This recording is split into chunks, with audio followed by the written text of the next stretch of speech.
We'll forego the introduction. I've been here since 1995 in one form or the other, and I think I know everybody in the room pretty much, except for maybe some of our third-year students. I'll talk to you today about a topic that actually Dr. Gookin asked me to address a while back.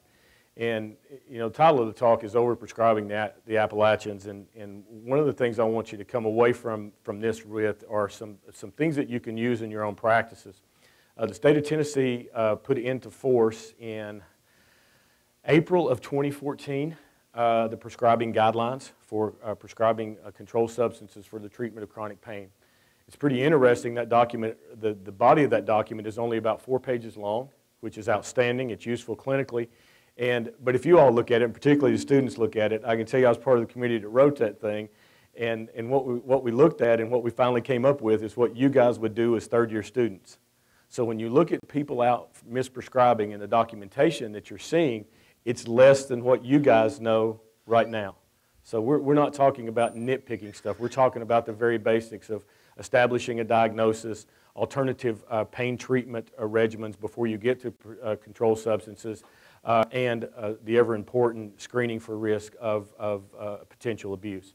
So with that said, this is me. This is my disclaimer slide. I don't get money from anybody for anything except for the VA whom I work for. I don't take money from pharmaceutical companies or anybody else. My experience has been when you do that, they tell you what you can say, and I've never been a fan. I'm still an associate professor in the Department of Medicine. I'm the current chief of medicine at the Mountain Home VA Medical Center. I've been an expert witness for all of those guys out through there for 10 years now. I updated my CV the other day. I've been in court 20 times now in the past 10 years, and that doesn't count the cases that got settled out of court.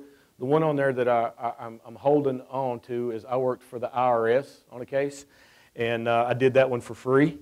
And so I'm hoping that at some point I'll get some good karma from that bit of freedom that I gave the IRS. Hopefully I won't be in trouble with them. I've been a member of the Greene County Drug Court now for about 7 years. I am a huge proponent of drug courts. We incarcerate more people in the United States than any other country in the world, and it's not even close. I would advocate that we need to funnel the majority of that money into treatment, and I think there's plenty of data to back that up. I've been a speaker on proper prescribing controlled substances now for 10 years. And those of you who know me for a while know this. Those of you who don't, until 11 years ago, this was me. I did a lot of the things that I'm going to teach you about today with regards to doctor shopping, deception, obtaining controlled substances from friends outside the scope of accepted medical practice, and I was addicted to opiate, narcotics, and benzodiazepines, and it nearly killed me. The good news for me is that I work in a profession, just like you guys do, that helped me rather than burying me. And so as a result, I get to be here in front of you today instead of being in jail, which is probably where I deserve to be at some time. I'm a founding partner and chairman of the board of directors for High Point Clinic. It's a nonprofit clinic here in Johnson City. I do not see patients there, but our interest is in the treatment of the drug-addicted pregnant lady and prevention of neonatal abstinence syndrome, which is babies being born dependent on drugs. Babies aren't addicted to drugs, they're dependent. So I've been that for about 4 years now. I've been in remission from substance abuse disorder secondary to opiates, benzos, and alcohol since July 2004. I was an advocate last year for Proposition 46 in the state of California. I got scalped over this one, but basically it was a proposition to require doctors in California to check the controlled substance monitoring data bank, which we have that requirement here in Tennessee. And the really iffy arm of that proposition was I advocated that we drug screen doctors. I don't advocate that we drug screen them in the state of Tennessee, but we definitely need to drug screen them in California because they do not have a physician's health panel in California. Their medical boards handle it, which means that they don't handle it. So they have impaired physicians. If you go by the numbers, they have more impaired physicians in California than we have in the state of Tennessee.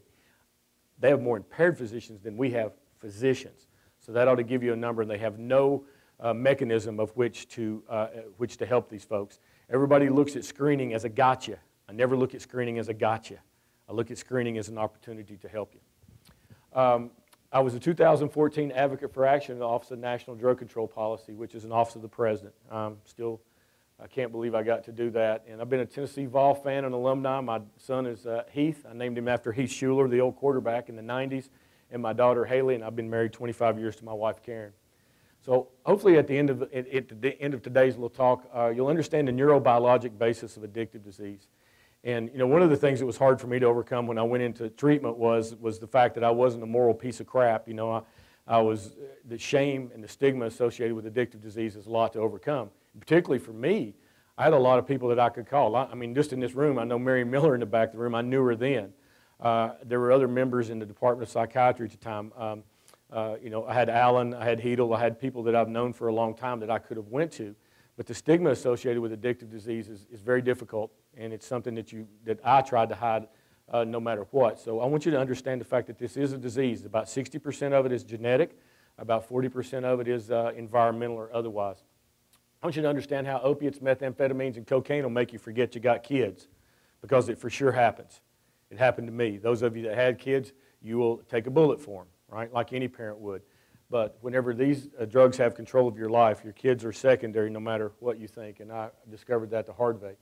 We'll look at a brief overview of prescription drug abuse nationally and in our state of Tennessee. And one of the things I'd like for you to know about the state of Tennessee and where we are. The state of Tennessee, the United States is 5% of the world's population, yet we consume 80% of the world's opiate supply. So we're the worst nation in the world when it comes to opiate abuse. Tennessee is the worst state in the worst nation in the world. Us and Alabama are 1-2, and it's mere hundredths of a percentage point difference between us in prescriptions per 100 people. So we're in the worst state in the worst nation in the world. And if you look at our state, Northeast Tennessee is the worst section of the worst state and the worst nation in the world. If you're looking for an epicenter or ground zero for what we're talking about with prescription drug abuse, you're living in the middle of it. East Tennessee, Southwest Virginia, Eastern Kentucky, and Western North Carolina, smack dab where we are. We're going to look at over-prescribing case review and potential cooperation between law enforcement and the medical profession. I work with law enforcement all the time. I tell my colleagues all the time, law enforcement is not sniffing underneath your doors. There's not enough of them. Okay, it's impossible. The cases that they bring me are when people are dying in droves. And guys, they do die in droves. Drug overdoses are now the #1 cause of accidental death in the state of Tennessee, outpacing motor vehicle accidents. And actually, that is now the case nationwide. So we're going to look at this case. And when we go through the case, I want to try to point out some things that I teach you before we get there about proper prescribing so you can see what I'm talking about with examples.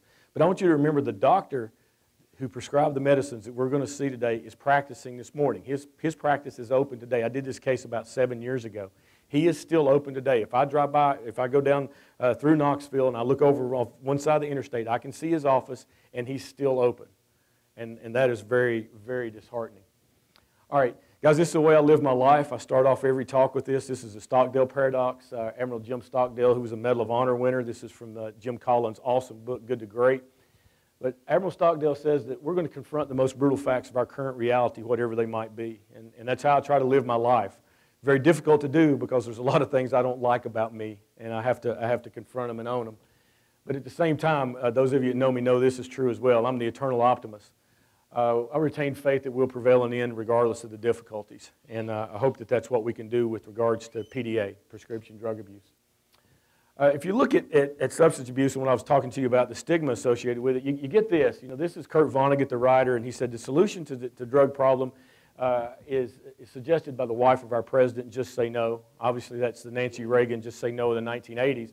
And I will not argue against the fact that every time this is tried and put into practice, it works 100% of the time. But guys, that's not our current reality. Northeast Tennessee leads the nation in number of babies born dependent to opiate narcotics. And back whenever we first started to notice this epidemic, one of our local docs says, well, these women shouldn't be getting pregnant in the first place. Well, thank you. That's a big help, okay? That's not our current reality. Now, that same doc has come a long way, and I really admired the work that he's done over the past several years in educating himself on addictive disease, but it's not a matter of just wanting to stop. First of all, that's almost impossible. You guys work in the field that's on the front line of this. You see them come into Woodridge. You see them come in acutely to the ED. How many of them have you ever seen just stop?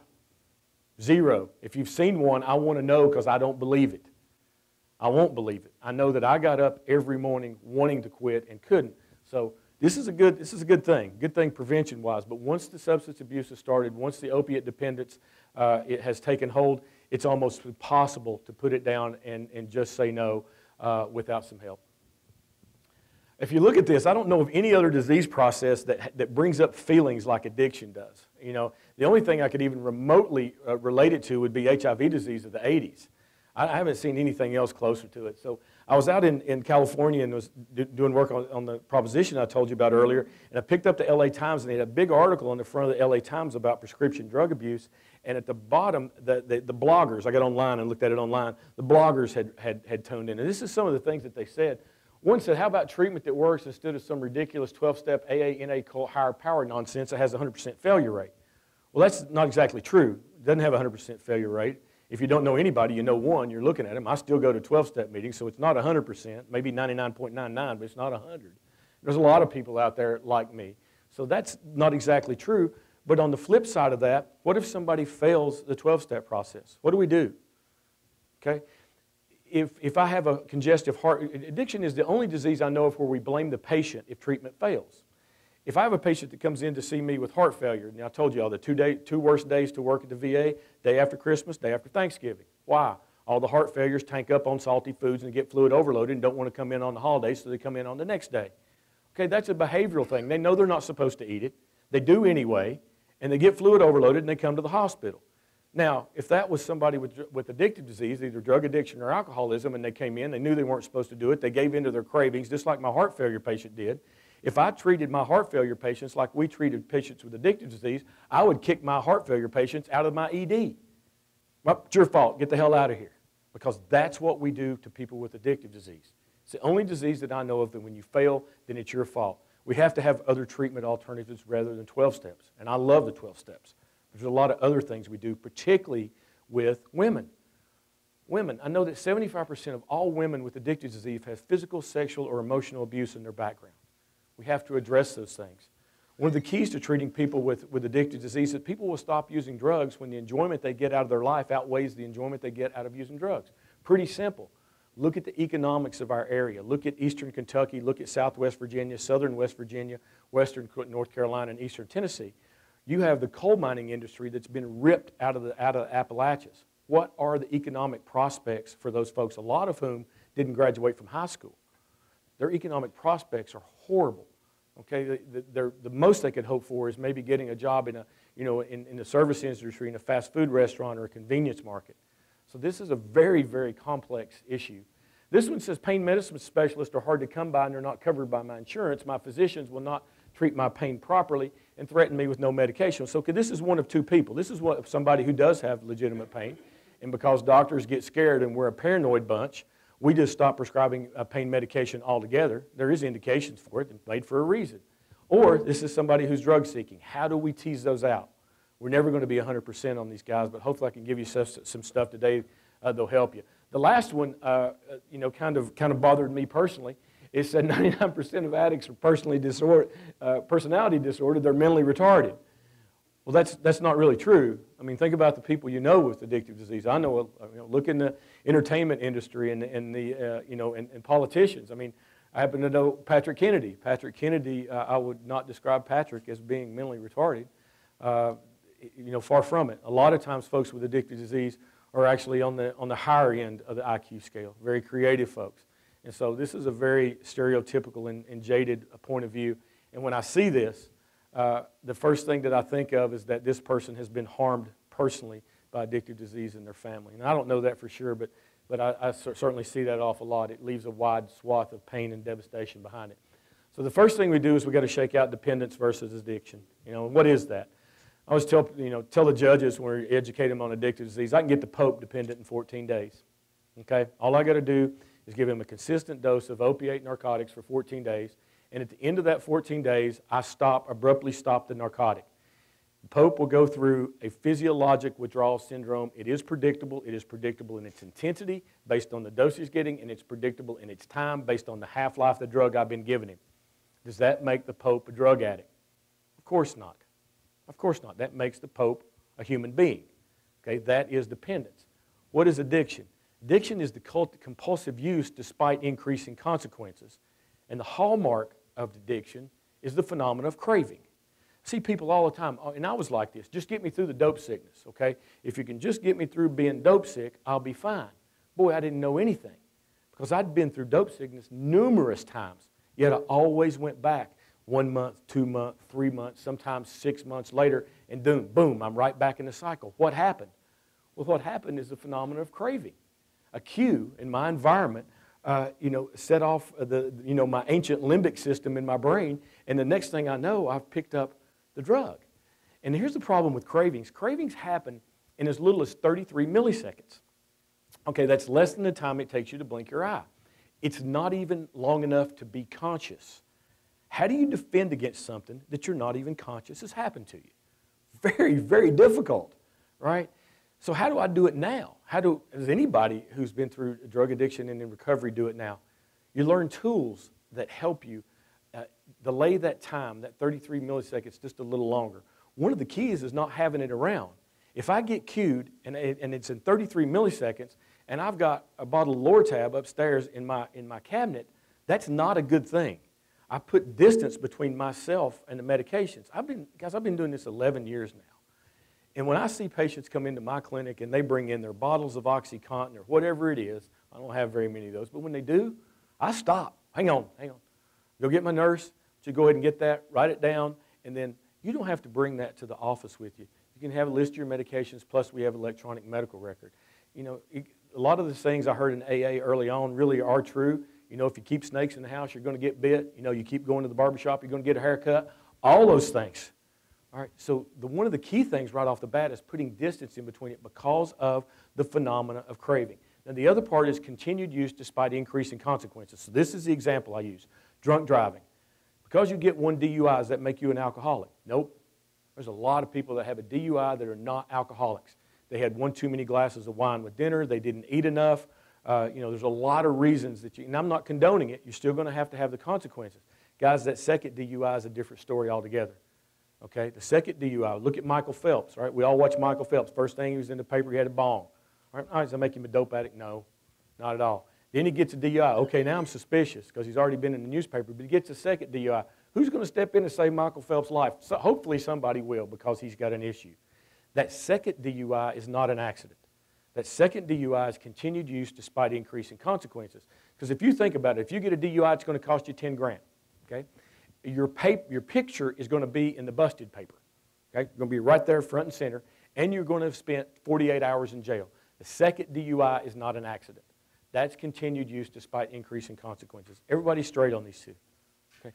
One of the things that I don't allow myself to do, and I'll talk about myself like this because I deserve to be knocked down every now and then, I get cocky, is I don't call my patient drug addicts. I don't call them dope fiends, pill heads. I don't use that terminology at all anymore. I don't refer to their drug screens as dirty. It'd be like me having a diabetes patient that came in whose hemoglobin A1C is 8, and I go, your hemoglobin A1C is dirty. It's not dirty, it's elevated. My patients have addictive disease. They're not drug addicts. Okay? They're not junkies. The term junkie is incredibly shaming. The term drug addict is shaming.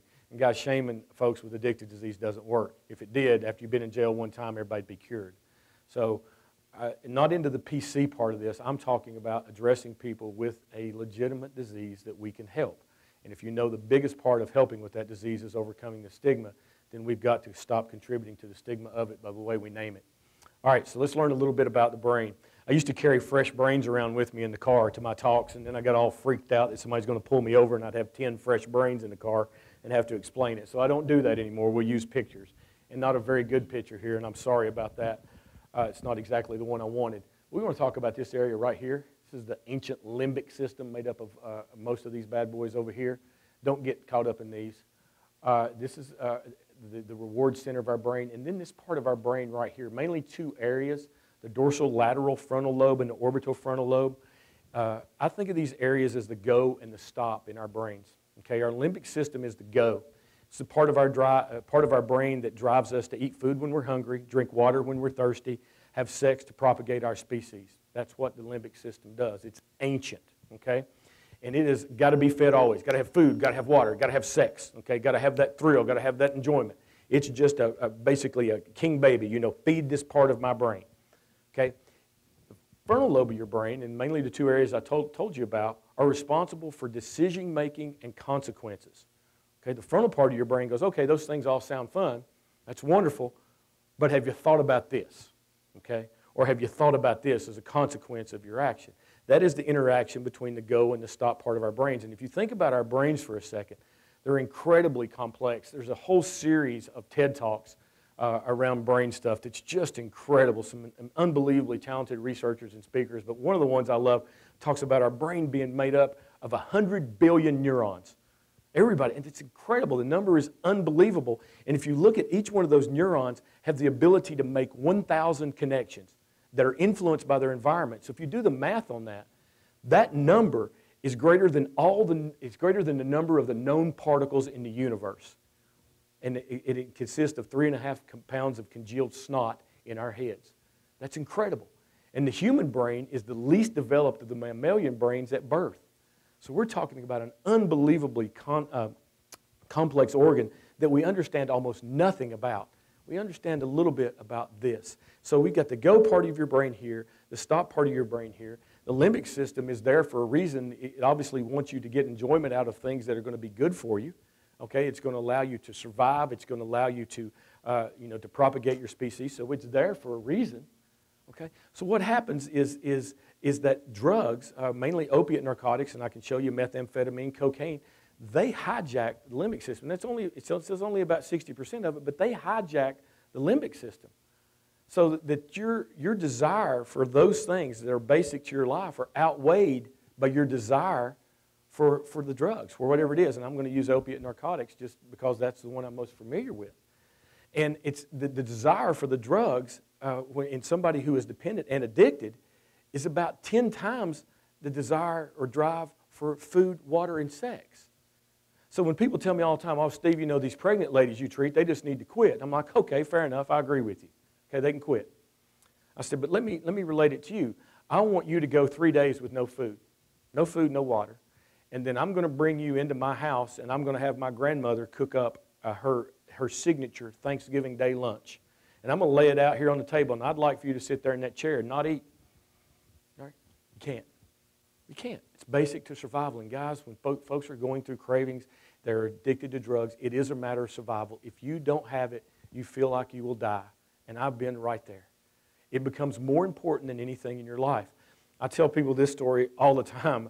You know, when I was using and I would get out of bed in the morning, I went from using 5 milligrams of opiates, Loyd per day, to using 500 milligrams per day. Guys, that's 100 Vicodin a day, okay? Every day. My worst fear was going on vacation because I need 700 pills. That was hard even for me to get. Okay?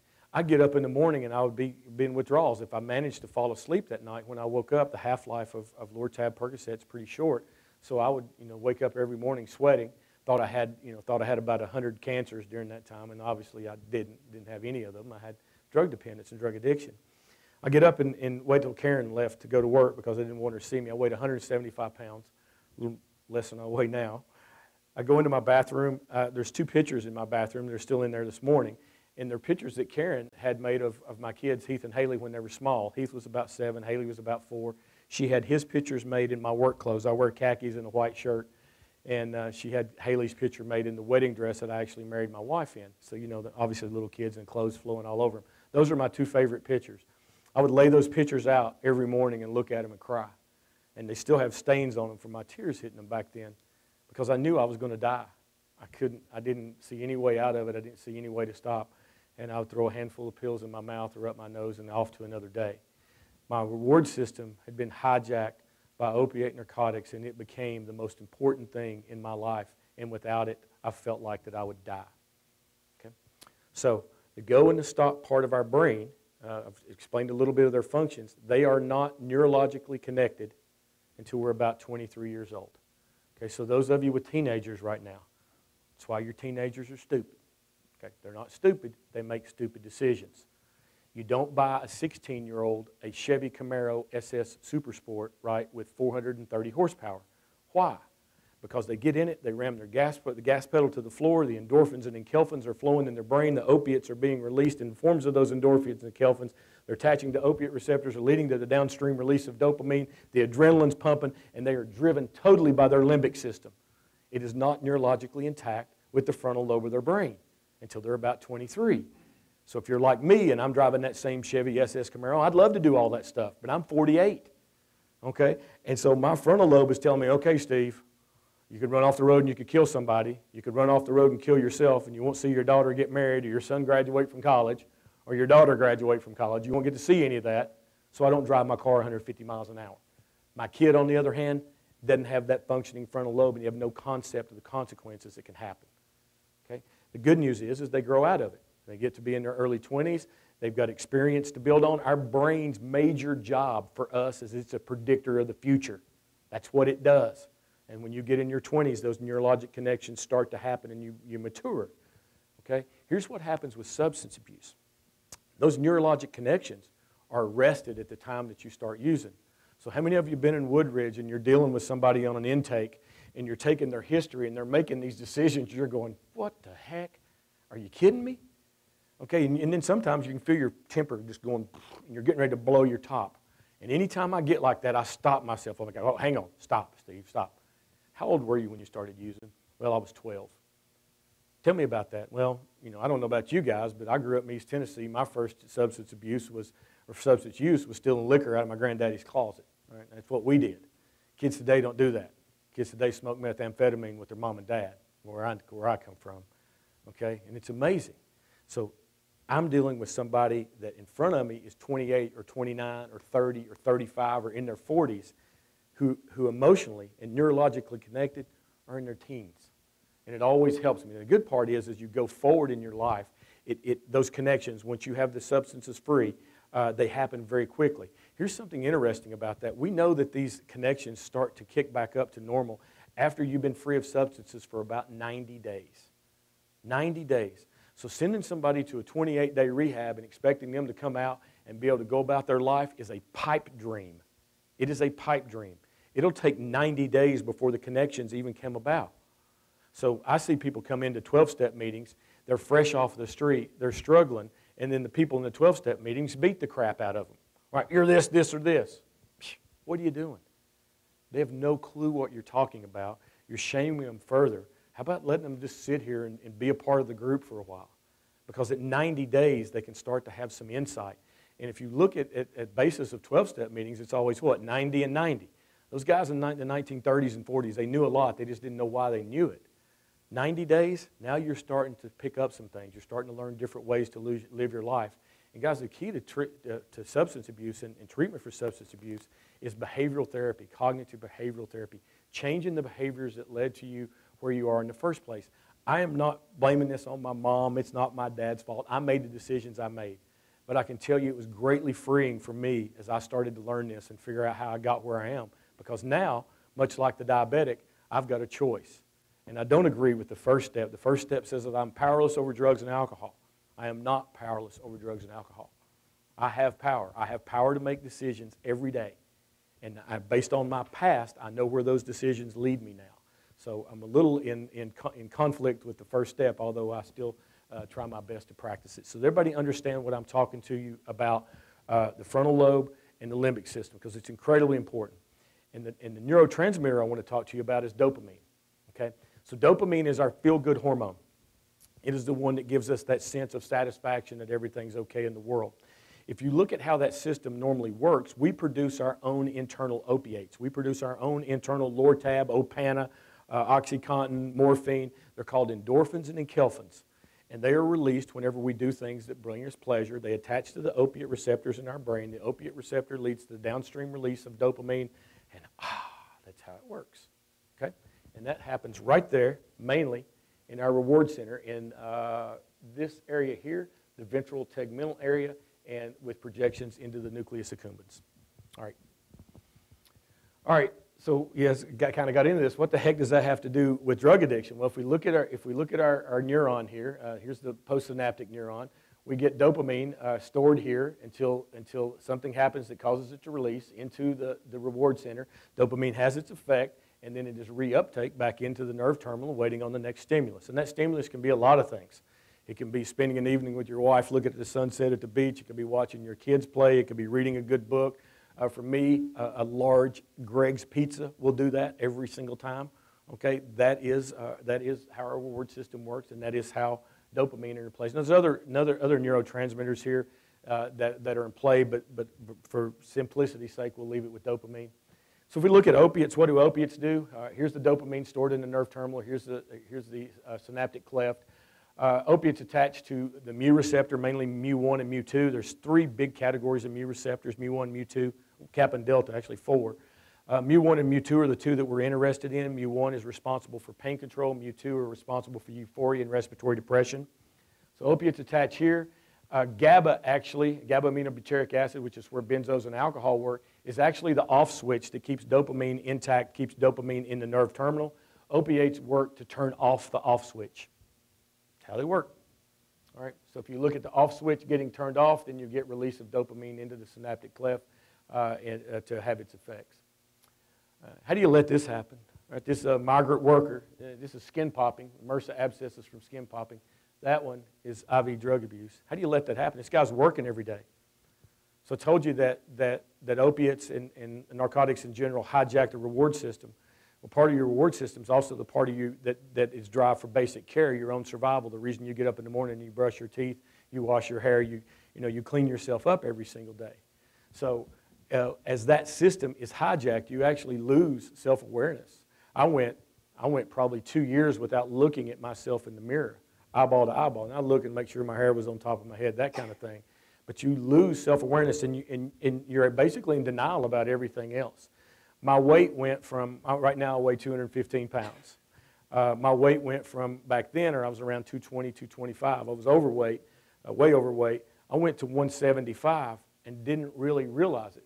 I just thought my pants were getting bigger, and I had them bunched up underneath of it, underneath my belt. You lose self-awareness, and you just go to work every day like this. This guy's working on a daily basis. This is the reason that the law we have in the state of Tennessee. I'm sorry, is there any water anywhere? Can I have a water? I'm getting a little dry, sorry. We have a law in the state of Tennessee that says that if we find a woman who's addicted to opiate narcotics and her baby is born drug dependent and she hasn't sought help, we're going to put her in jail and take her baby. This is why this is a bad law, okay? And it is a bad law. This is a thumb, barely recognizable as a thumb, and this is a pregnant lady I got several years ago. And she came in to see me, and it was kind of the November time of year. She had her hands in her hooded sweatshirt, a pocket. Pulled her hand out, it was wrapped up, and it smelled funky. So I unwrapped it, and this is what I found. And that's necrotic. This is just raw meat. I think I've got another picture here. I snapped it with my iPhone, so sorry, the iPhone camera wasn't great at the time when I was too close. But I think you can appreciate the erythema. I can tell you that the erythema extended all the way up the arm. She had been shooting heroin into her anatomic snuff box, and there's a little vein that courses right across the top of your anatomic, thank you, that courses right across the top of your anatomic snuff box, and she had gotten an abscess. Thank you.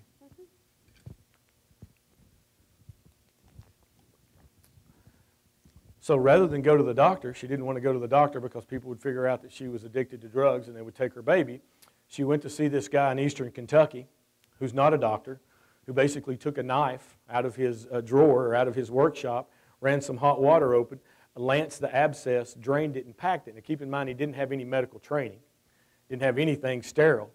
And I would agree that you need to drain an abscess, but some abscesses you pack, some abscesses you leave open depending on what you think the offending organism is. And he packed that abscess, and he did that in exchange for money, sex, and drugs. And I get her when she's to this point. And that's the other side of it, right here. And that's just raw meat. So I couldn't get her to go to the hospital. We stick this in the hospital automatically, and we start treating with IV antibiotics. Because if she gets a bloodstream infection and she has any kind of heart valve abnormality, we're looking at endocarditis.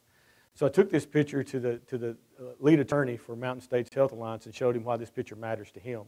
Because this is the patient that you don't know about that's pregnant that comes into your hospital, and she comes in when she cannot do anything else, and she's septic. And you're going to figure out that she's got endocarditis, and you're going to put her in the ICU, and then you're going to realize that big goober hanging on one of her valves, you can't get off with IV antibiotics, and you're going to have to open her up, pregnant, and you're going to have to take that heart valve out and replace it. That's going to be another week in your ICU and another week on your floor. And guess what? At the end of the hospitalization, she ain't got no insurance. So you just ate all of it. And I can tell you that'd be $200,000 or more. We can treat her for $25,000 or $30,000. Let's look at what we're doing with our money. This one was sad. Ironically, she did really well. Thank God for the $4 Walmart list, because that's all I use. Clindamycin is on there. It's a category C in pregnancy. Gave her clindamycin through her pregnancy. This auto-amputated. That fell off, but she kept the rest of her hand. Guess she didn't have endocarditis. This is an injection abscess. I see these in the offices all the time. Big, huge risk for endocarditis. How does cocaine work? I threw cocaine and meth in here just to show you. Here's dopamine again. Cocaine doesn't work by causing release of dopamine from the nerve terminal. It works by blocking the reuptake. So that's how it works. And then if you look at methamphetamine, I think they ought to paint this stuff red because the devil made it. Methamphetamine is a self-contained speedball. It causes the release of dopamine into the cleft, as well as noradrenaline and some other things. At the same time, like cocaine, it blocks the reuptake, so it is a self-contained speedball.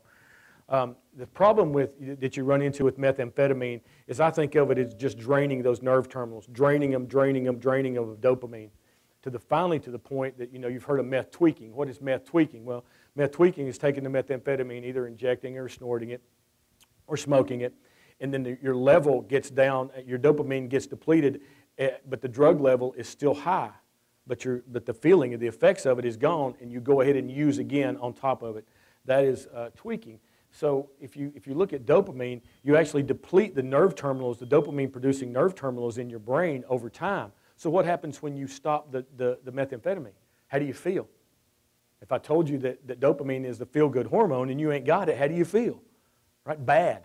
Depressed, and for a long time. Some folks say that it takes up to a year before you can replete those dopamine stores, and that's if you don't use again. So we have to redefine what our goals of treatment are.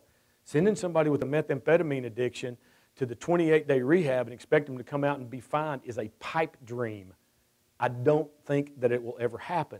We have to redefine what our goals of treatment are. This is one of my favorite slides. I call it Rats Ignoring Food and Hygiene. Your ward center gets hijacked. This young lady starts out at 28, but prior to her drug use, but I can tell you, just looking at her face, there's something going on there. That looks like a vacant stare to me, and I wonder. But as she goes through her methamphetamine use, you can see her physical changes to where you get here at 37. She's obviously lost a ton of weight. She has muscle wasting, temporal muscle wasting, looks like a cancer treatment patient, and dead at age 38. And guys, this is exactly what happens. And I was in the process of this. I wasn't to this point, but I was somewhere here. Okay, I don't even recognize pictures of myself back then. I was 11 years younger. I look younger now. Right? So why does proper prescribing matter? It's a missed opportunity to help patients. It's a huge impact on our healthcare system, our criminal justice system. And this is something that we overlook all the time. It is the major reason for the increase in heroin use that we're seeing. Right now on the streets, the pills are $1 a milligram. It's everything except Opana and Dilaudid, which are higher. Okay, so $1 a milligram. You get a $300 a day habit. It's hard to sustain that. How much is black tar heroin in Johnson City right now? Anybody know? It's about $10 a bag. You need about 4 bags a day. Okay, simple economics. People that would never think of using heroin suddenly will get to the point that they have to use heroin. All right, economic impact. I'm going to burn through these because these numbers are kind of like the national debt to me. I see the national debt, it's so big I don't care anymore. Okay, it's kind of the way that this is. These are from 2006, and everything I'm telling you guys is referenced, and if it's not referenced, then I've got a list of references at the end. I didn't make any of this stuff up. This is the Clinical Journal of Pain in December 2010. Look at those numbers. I mean, absolutely huge, and I can tell you that I think those numbers are a big-time undershot, because it doesn't take into account this $8.2 billion here, doesn't take into account criminal justice costs. That's simply the price of incarceration. What about the state programs that go to support the wife and the kids who are in the community without mom or dad at home? So those are conservative numbers, but you can see they're massive. If you look at substance abuse nationally, I've already told you that more people die of accidental drug overdose than die of automobile accidents, and I gave you the spiel on 5% of the world's population. More Americans abuse prescription drugs than cocaine, hallucinogens, heroin, and halates combined. Guys, this is it. This is the drug today, and it is killing generations of kids in our area in the Appalachians. If you look at painkillers in 2010, this is nationwide. We prescribed enough painkillers in this country to medicate every American adult around the clock for a month. It's incredible. The numbers are staggering. The reference is at the bottom for you. That's CDC. For every death you see, there's 825 non-medical users out there. I don't know how many people we have in this room, but I know that 75% of you have been affected by addictive disease, either a friend, a family member, or a coworker. The numbers are always the same. If we look at Tennessee, again, I love this one. We are third in the nation in prescription drugs when I wrote this. I think I did this in 2011 or so. I can tell you right now we're 1-2 with Alabama. At the time, West Virginia was ahead of us. I don't know if they got better or just they had so many people die, because they still having them die in West Virginia. We're currently losing 3 Tennesseans a day to accidental drug overdose. We had 887 prescription drug overdoses in 2010. That was up from 301 in 2011. I can tell you that number is over 1,000 now. If you're driving down the interstate, down I-40 or 81, you see the electronic billboards. They tell you how many people have died in motor vehicle accidents in our state to this day. Just know every time you look at that number, there's more people that have died of drug overdose than that number that you see. So I love this next series of slides. This is like the Republican Party march across the state of Tennessee right here. All right, these are prescriptions rate per 100 population, and red is bad. We're in Northeast Tennessee. This is 2007, 2008, 2009, 2010, 2011. All right, our whole state is red now. The only area that's spared down here is Memphis. I think that's part of Arkansas anyway. We shouldn't even count it. Okay, this is our problem in our state. I love this series of this 2 series of slides. This is from the Tennessee Department of Health, and our health commissioner is John Dreisner. He talks about buyers, sellers, and potential buyers, because you can't address. This is not something that you can come up with one program and say, okay, we'll get out of it with this. It's not going to happen. We have buyers, we have sellers, we have potential buyers. Buyers are our patients. Sellers, us, because we're driving this. We're the ones with the pen. It's us. Okay, and then our potential buyers are that section out there that's been predisposed that we haven't inoculated yet. So if you only address one arm of this, you push all of this into the black market. So if we get to the point that we are able to legislate that every prescription narcotic we write is for a legitimate medical purpose and within the scope of accepted medical practice, will we be rid of our opiate problem? No way. We'll have driven all of it into the black market, because people don't stop using opiates. We've got a black tar heroin market, or black tar heroin, not really cartel, but network out there out of a place called Nayarit, Mexico, Jalisco, Nayarit, Mexico, that works like pizza delivery. You don't go to the dope dealer comes to you. They dispatch, and they carry the balloons in their mouth, and they don't carry enough to get in any significant trouble if they're busted, okay? And it is a network concentrated on small counties, small rural areas throughout the eastern United States, because they don't want to get involved in the heroin markets in big cities. And the biggest market out there for heroin right now are the people who've been inoculated with prescription drugs. And that's what we have to get politicians to see. If you look at how we can do about that, obviously treatment. We need treatment. Guys, people don't get better with substance abuse without treatment. We need control. We're doing a lot better job with things like prescribing guidelines. We're going after doctors who are running pill mills and killing people. So we're doing a better job with that, but it's a slow process. And then the ever-important treatment. But we're going to have to look at what we're doing prevention-wise around the age groups that we're going after. The sheriff down in Hawkins County, his name's Ronnie Lawson, and he's a really good guy. I was with him not long ago, and he told me about having to go to the Rogersville Elementary School because one first grader got caught showing another first grader how to crush up a Lortab. Okay, first grade, that's 6 years old. Right. This is my friend Tommy Farmer. Tommy is the head of the Drug Diversion Task Force in the state of Tennessee. This is a shake and bake meth lab here in front of him. When Tommy was young, I'm sure he thought this is what, cops did with drugs. Great big bags of dope, guys handcuffed here, flat top, dark glasses.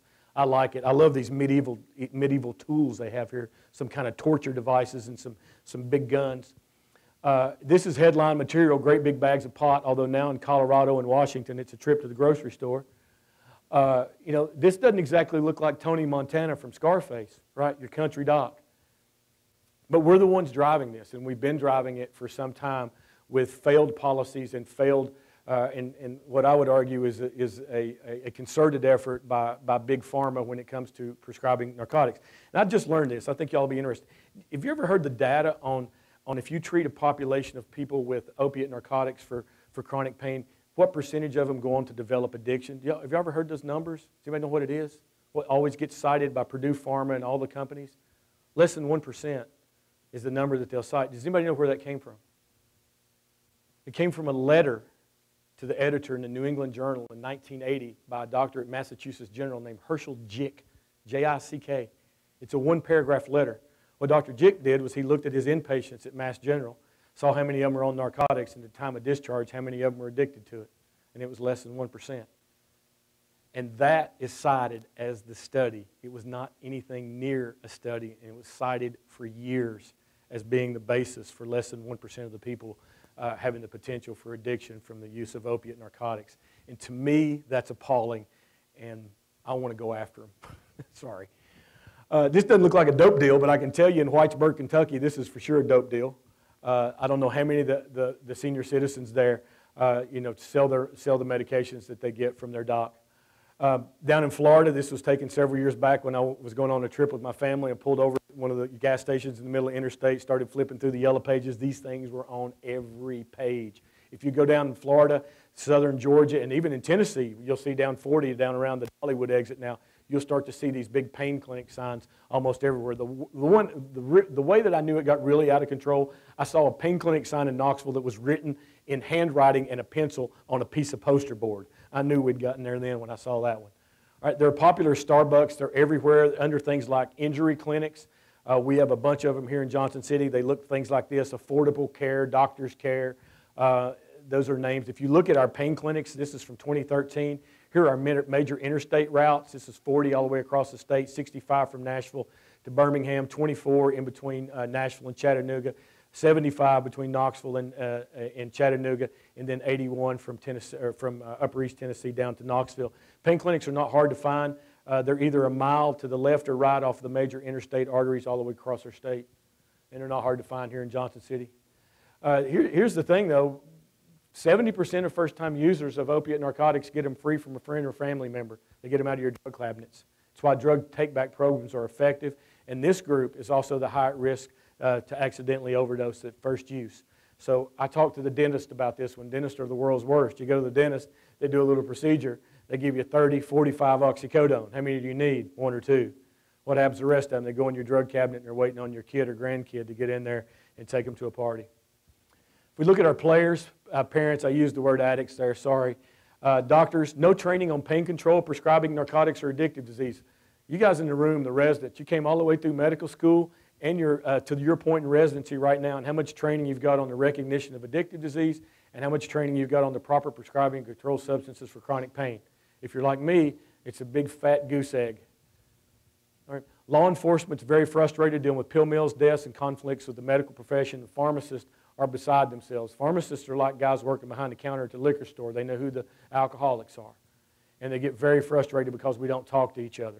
We don't talk at all. But we have the prescription monitoring data bank now, which helps. Nothing replaces human interaction. Okay, I'm to the end of this, and I want to go through the slide with you because I want you to start to see some things. I didn't go through all the steps of proper prescribing because it's not the place for it, but we'll point it out as we go through the case. Now, when I get a case, I don't just read the case and go, okay, this was for legitimate medical purpose or it wasn't. I don't do that.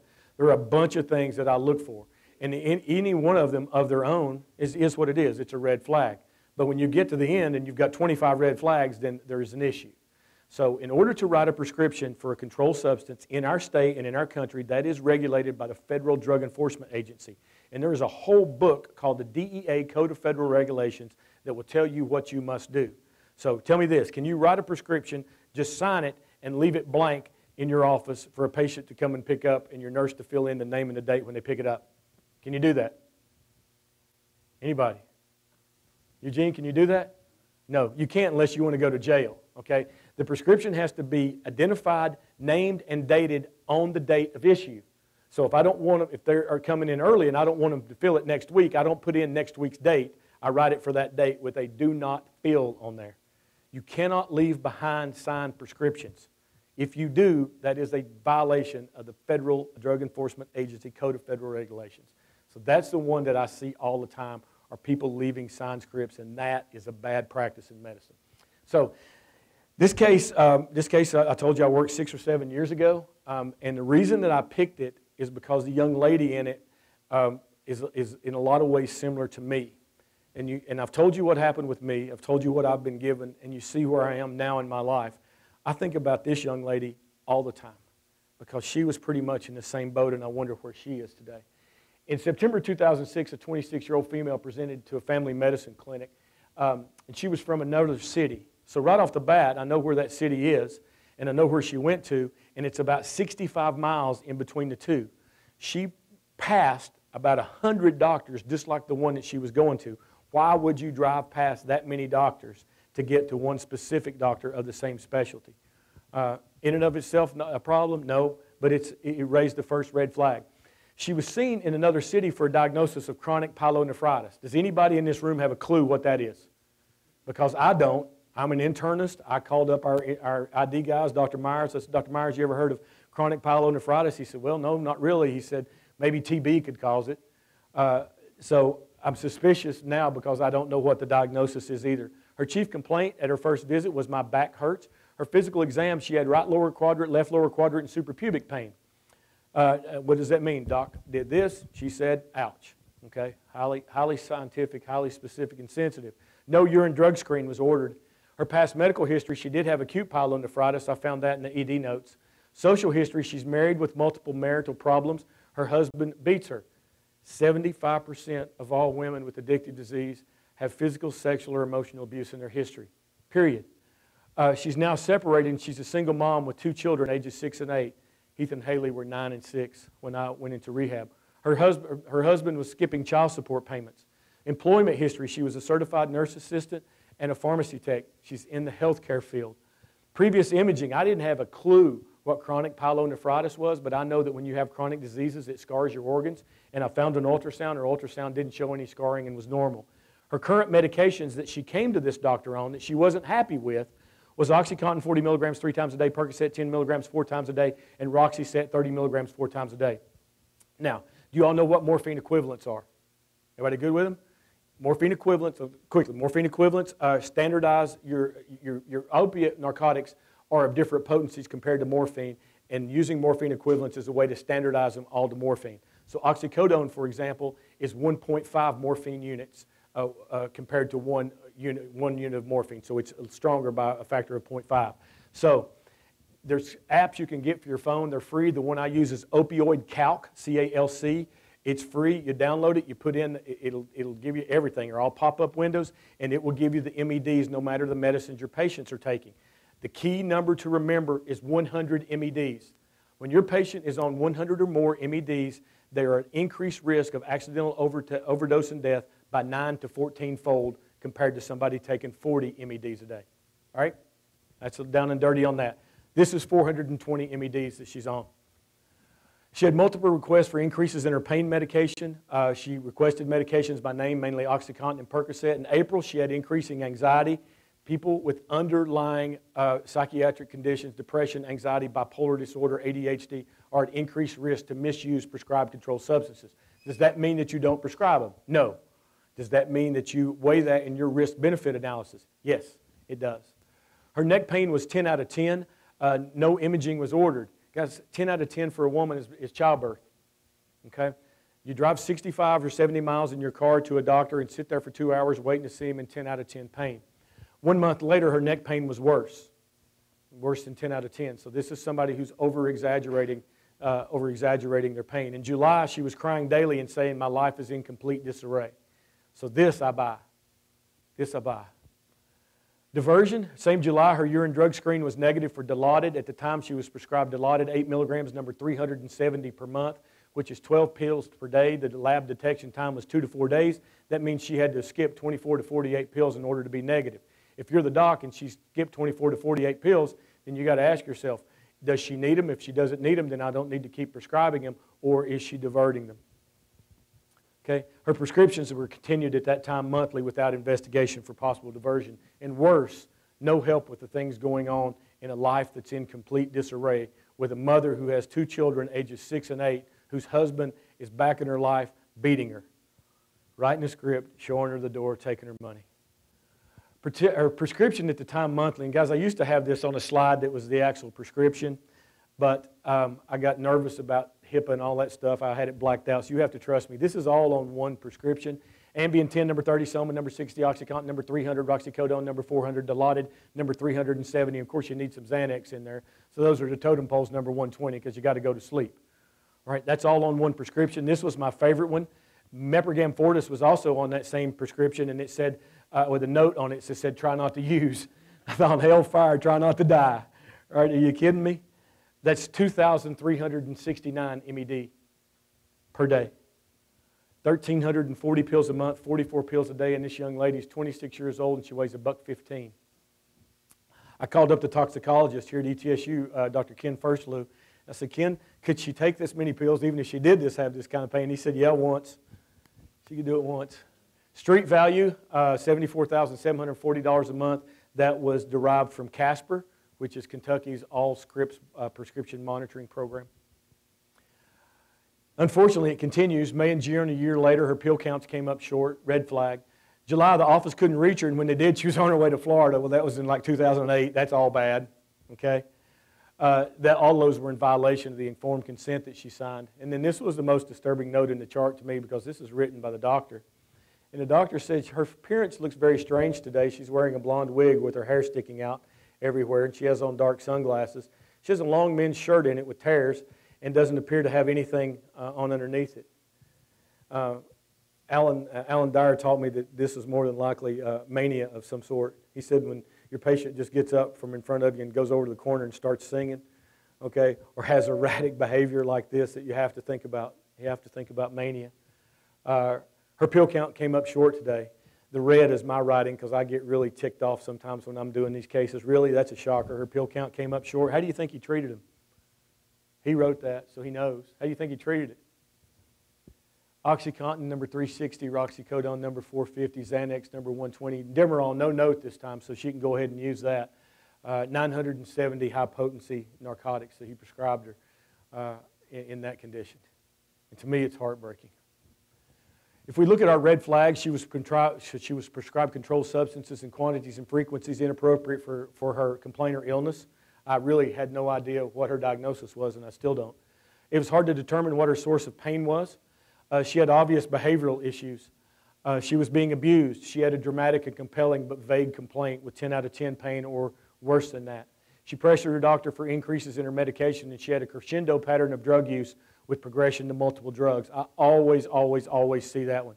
5 milligrams of Lortab twice a day, 5 milligrams of Percocet twice a day, 10 milligrams 3 times a day. Now you get up to that 40, 50 morphine equivalent per day. You can't go to sleep at night, so I'm waiting on the benzo. I know it's coming. And then it starts at 0.5 and it goes to 2, and we keep on like that. That's exactly what happened here. She worked in healthcare. Her urine drug screens were inconsistent. Her pill counts came up short. She was either selling them or taking more than prescribed.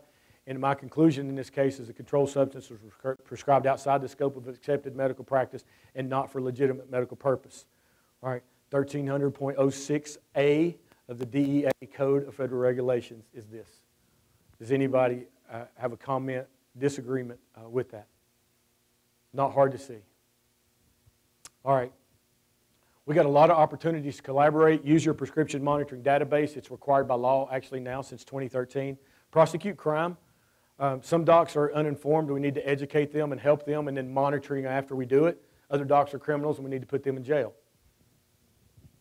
My resources, Office of Drug Control, the DEA, NADI, the National Association of Drug Diversion and Investigators, and then the DEA Practitioner's Manual. This is the reason that it matters.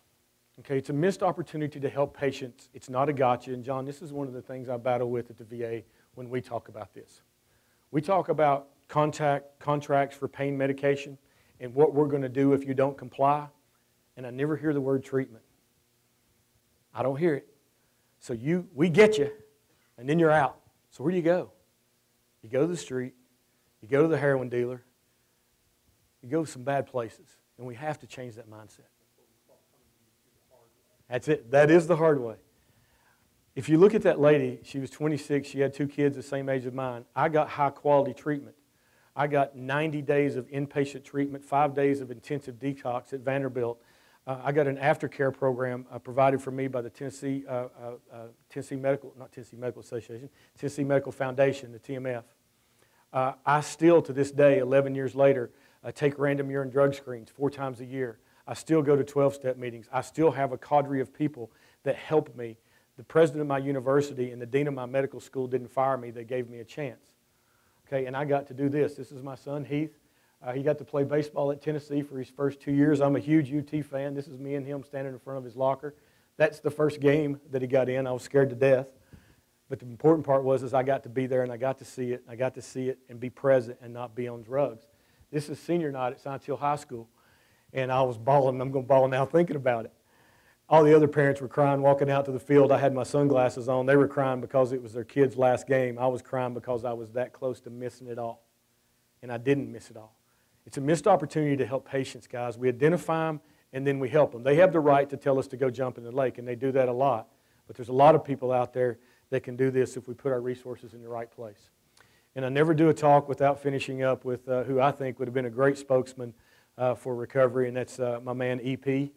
The king was 42. His doctor, Dr. Nick, in the 3 months prior to his death, prescribed him something like 19,000 pills. So the king didn't have anybody to step in and help him like I did me. And I wonder about the young lady in our case. I wonder where she is today. I know her name, and I haven't seen her in the obituary, so there's still hope. Here's my contact information. All that's correct except for my cell phone, and most of you guys have my correct cell phone. If you don't, email me. I'll give it to you. And I appreciate your time. I actually finished an hour on the head, so thank you. I'll entertain any questions if you have them. You can come down, but I don't want to hold you up. Dr. Goodkin, thanks for having me. Pleasure to have you. Can I make a comment? Sure. If you're a psychiatry resident in this room when Dr. Loyd gave you permission to ignore the limbic system devices, I revoke that permission. I agree. All right. Does anybody else have any questions? I mean, I'll be happy to answer them. And if you got a little bit of time, I don't think it'll take long. All right, guys. I appreciate your time very much. Have a good rest of your Friday.